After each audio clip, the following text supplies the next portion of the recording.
Halo semuanya, selamat datang di Cerita Cinta. Kali ini kita akan membahas lagi judul yang cukup sensitif, yaitu 8 ciri orang yang sedang terluka tapi berusaha tersenyum. Pernahkah kamu melihat seseorang yang selalu tersenyum, bercanda dan tampak baik-baik saja? Tapi entah kenapa kamu merasa ada yang disembunyikan.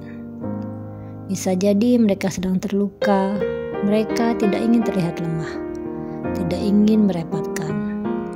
Tapi dalam diam mereka sedang berjuang. Semoga menjadi inspirasi dan motivasi. Tidak semua luka terlihat di permukaan. Banyak orang yang memilih menutupi kesedihannya dengan senyum. Karena dunia ini terkadang tidak terlalu ramah pada orang yang jujur tentang rasa sakit. Senyum mereka bukan tanda bahwa mereka baik-baik saja. Kadang ini adalah bentuk keberanian, bentuk perlawanan terhadap rasa hancur di dalam diri.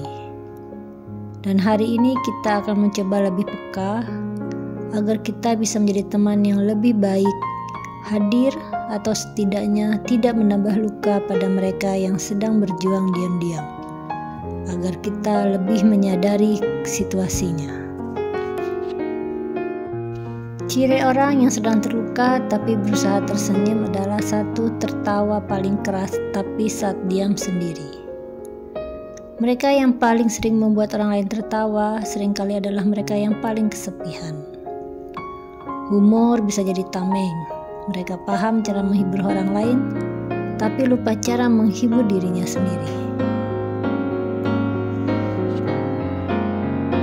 Tanda kedua, sering menghindari pembicaraan tentang diri sendiri.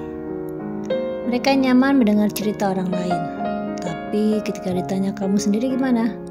Jawabannya singkat, aku baik-baik saja kok. Padahal tidak. Mereka tidak suka membuka dirinya. Tanda ketiga, aktif di media sosial tapi jarang terlihat di dunia nyata. Mereka unggah foto bahagia, caption penuh semangat, emoji ceria, tapi itu hanya topeng.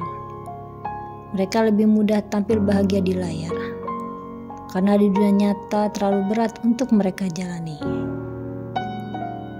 Tanda keempat, selalu sibuk seakan tak pernah istirahat. Mereka terobsesi untuk produktif. Kenapa? Karena ketika mereka berhenti, kesunyian dan rasa sakit itu datang. Mereka tidak mau punya waktu untuk berpikir, karena takut apa yang mereka pikirkan. Karena itu, kesibukan merupakan pelarian untuk mereka. Tanda kelima, puja mode publik atau mode privat. Di depan orang lain ramah, ceria, meyakinkan.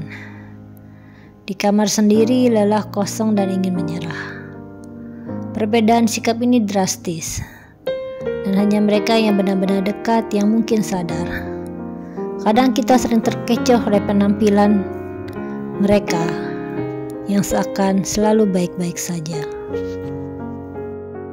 Tanda keenam, sering merasa tidak layak dipedulikan. Mereka merasa aku gak seperti itu kok.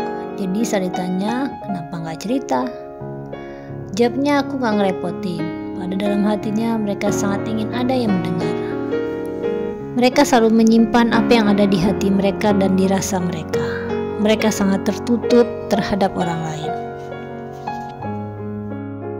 Atau bisa juga mereka berpikiran, belum tentu ada gunanya berbagi rasa sakit dan keluh kesah dengan orang lain.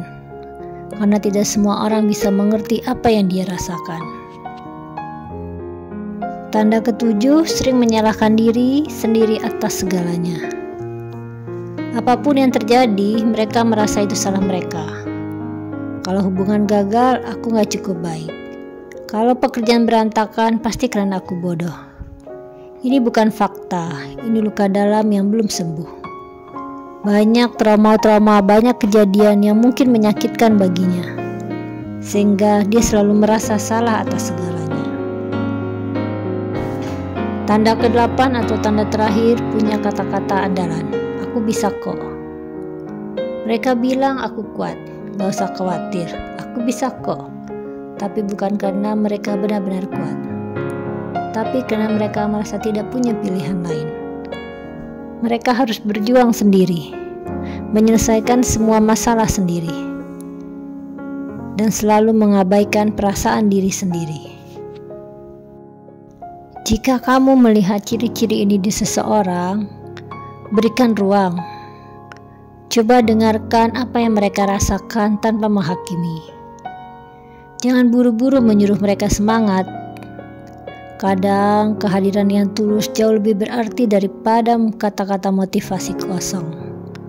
Kamu cukup berdiri di sebelahnya atau duduk di sebelahnya, menemaninya walaupun hanya diam, tapi bisa membuat dirinya tidak merasa sendiri.